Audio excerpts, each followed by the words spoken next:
ఎన్నికల్లో గెలవటం ఒక యుద్ధం అయితే ఇచ్చిన హామీలను నిలబెట్టుకోవటం మరొక యుద్ధం. ఇప్పుడు తమిళనాడు కొత్త సీఎం విజయ్ ముందున్న అతిపెద్ద సవాల్ ఇదే. ఎన్నికల ప్రచారంలో విజయ్ ఇచ్చిన హామీల విలువ 1,00,000 కోట్లపై మాటే. ఇప్పటికే ఆర్థిక లోటుతో సతమతమవుతున్న రాష్ట్రానికి ఈ కొత్త హామీలు పెను సవాలుగా మారబోతున్నాయా? ఎన్నికల్లో గ్రాండ్ విక్టరీ అందుకున్న విజయ్ ఈ సవాలును ఎలా అధిగమిస్తారు అనేదే ఇప్పుడు తమిళ పాలిటిక్స్లో $1 మిలియన్ ప్రశ్న.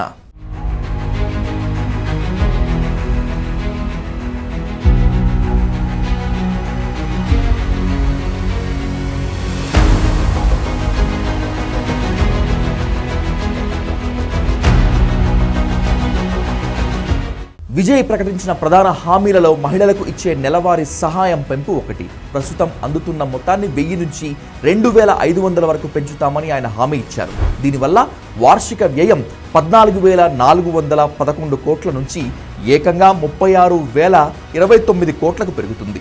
అంటే కేవలం ఈ ఒక్క పథకం ద్వారానే ఖజానాపై అదనంగా 21,618 కోట్ల భారం పడనుంది.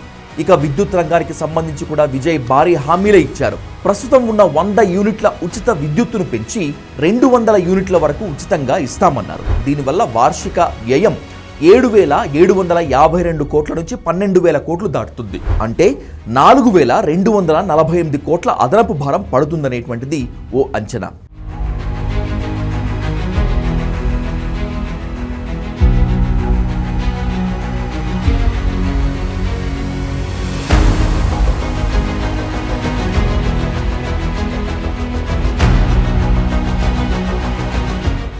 వృద్ధులు, మహిళలపై హామీల జల్లు కురిపించారు విజయ్.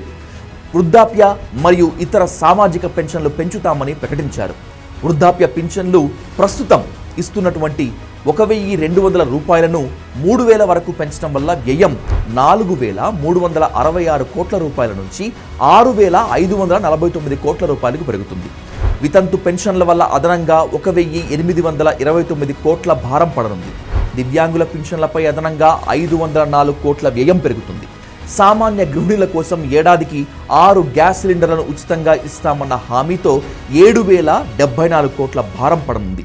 రైతులకు ఏడాదికి 15,000 పంపిణీ పథకం ద్వారా 1,941 కోట్లు, ప్రతి కుటుంబానికి 25 లక్షల ఆరోగ్య బీమా కల్పించడం వల్ల అదనంగా 382 కోట్ల ఖర్చు అవుతుంది. పేద యువతుల వివాహానికి 8 గ్రాముల బంగారం ఇచ్చే పథకానికి మరో 600 కోట్లకు పైగా ఖర్చు అవుతుంది.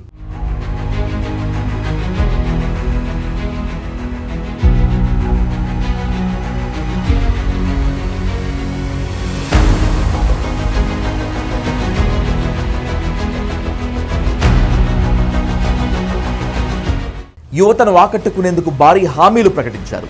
నిరుద్యోగ యువతకు నెలకు 4,000 రూపాయల భృతి, ఇంటర్న్షిప్ చేసే వారికి స్టైఫండ్ 5,000 నుంచి 8,000 వరకు ఇవ్వాలని నిర్ణయించారు. 5 లక్షల కొత్త ఉద్యోగాల సృష్టితో పాటు ప్రభుత్వ కార్యాలయాల్లో కాంట్రాక్టు పద్ధతిలో పనిచేస్తున్న నర్సులను, ఇతర సిబ్బందిని రెగ్యులరైజ్ చేస్తామని ప్రకటించారు. పాత పెన్షన్ విధానం OPSను అమలును కూడా పరిశీలిస్తామని టీవీకే హామీ ఇచ్చింది. ఇక మత్స్యకార, కార్మిక వర్గాలకు ఇచ్చిన హామీలు కూడా ఖజానాపై పెను భారంగా మారనున్నాయి.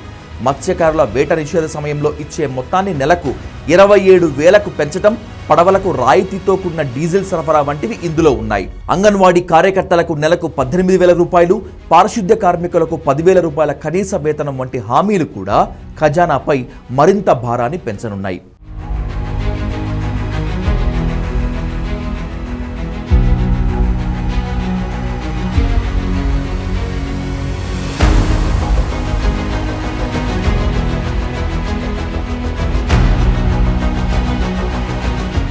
ఈ భారీ హామీల అమలుకు నిధులు ఎక్కడి నుంచి వస్తాయనేటువంటిది ఇప్పుడు ప్రధాన ప్రశ్న.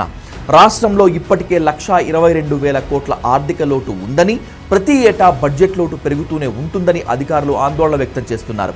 ఈ పరిస్థితుల్లో అదనంగా 1,00,000 కోట్ల రూపాయల వ్యయాన్ని తట్టుకోవడం సాధ్యమేనా అన్నది ఆర్థిక నిపుణుల సందేహం. విజయ్ తన రాజకీయ రంగ ప్రవేశంతోనే ఇలాంటి భారీ హామీలను ప్రకటించి సంచలనం సృష్టించినా వీటిని ఆచరణలో పెట్టేందుకు అవసరమైన ఆర్థిక వ్యూహాలు ఏమిటి అనేటువంటిది రానున్న రోజుల్లో చూడాల్సి ఉంటుంది.